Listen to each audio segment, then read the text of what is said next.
দেওয়া বিশেষ আমরা একটু হাইলাইটস দেখে নিব। প্রথমার্ধে কিক অফের মাধ্যমে খেলা শুরু হয়েছিল, বাংলাদেশে কিন্তু কিক অফ করেছিল, বেশ কিছু সুযোগ তৈরি হয়েছিল, সেই সুযোগগুলো দেখতে হবে। কিছু গোল হয়তো করা যেত, সেরকম কিছু গোল হয়তো মিসও হয়েছে। তবে সব মিলিয়ে প্রথমার্ধ যেভাবে এগিয়েছে সেখানে বাংলাদেশের আধিপত্যই কিন্তু ছিল চোখে পড়ার মতো। এবং যেটি বলছিলাম যে এই খেলাতে যদি অমীমাংসিতভাবেও শেষ হয়, বাংলাদেশ কিন্তু গ্রুপ চ্যাম্পিয়ন হয়েই সেমিফাইনালে যাবে এবং সেই কথাই কিন্তু জানাচ্ছি। অসাধারণ কিছু সেভ ছিল কিন্তু ওই আশরাফুল ইসলাম রানার।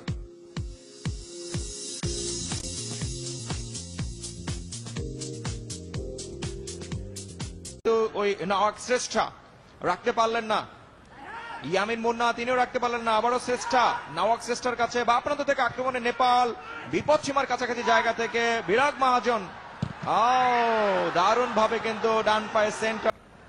হেমন্ত ভিনসেন্ট বিশ্বাস ছুটছেন, নিজের নিয়ন্ত্রণে রেখেছেন, দারুণ টোকায় নিজের নিয়ন্ত্রণে রেখেছেন। কাউন্টার অ্যাটাকে বাংলাদেশ দল, গোলের সম্ভাবনা। শাকত রনি ছুটে যাচ্ছিলেন বটে, অ্যাকশন রিপ্লে ডান দিক থেকে ক্ষিপ্র গতিতে ছুটে গিয়ে ডিবক্সের ভেতরে ফেলেছিলেন, কিন্তু বলের স্পিড কিন্তু পুরোপুরি কাটেনি। শেষমেশ রায়ান হেড করে ক্লিয়ার করার চেষ্টায়, এখনো কিন্তু বিপদ পুরোপুরি কাটেনি।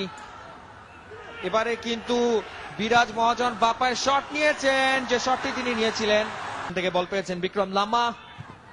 মোনায়েম রাজুর পায়ে বল দিয়েছেন শাকত রানীকে, শট। শাকত রানী শট নিয়েছিলেন, আচমকা মোনায়েম রাজুর কাছ থেকে 1-0 গোলে এগিয়ে যেতে পারতো বাংলাদেশ।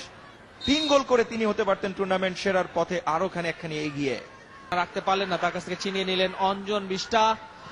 এবং কাউন্টার অ্যাটাকে ঠিক এই মুহূর্তে নেপাল, মাত্রই মাঠে নেমেছেন রঞ্জন, তার পায়ে বল, রঞ্জন দিয়েছেন সতীর্থ ফুটবলারকে, সেন্টার হলো ডিবক্সের ভেতরে। সাপোর্টিং ফুটবলার না থাকার কারণে আক্রমণটা ফলপ্রসূ হলো না। যাক, দূর থেকে শট হবে, শট হয়েছে, দেখার সুযোগ পাচ্ছেন আপনারা সকলেই। যেমনটা দেখছেন সর্বশেষ আক্রমণটি রচিত হয়েছিল, থ্রো করবেন সে কারণেই তিনি বিখ্যাত, সবকিছুতেই তিনি লম্বা লম্বা কাজ করে থাকেন। এবারে কিন্তু বিপদ সীমার মধ্যে ফেলেছিলেন জামাল ভুঁইয়া, গোলরক্ষক ছিলেন বিকেশ কুথু। প্রথম প্রচেষ্টায় ধরটা দেখবো রাহান হাসান, তিনি ফেলেছিলেন, হেড প্রথমে করেছিলেন নেপাল দলের খেলোয়াড়, সেটাই পেয়েছিলেন জামাল ভুঁইয়া নিজের কাছে। সরাসরি কিক করেছিলেন গোল পোস্টে গোলরক্ষক বিকেশ কুথু, একেবারে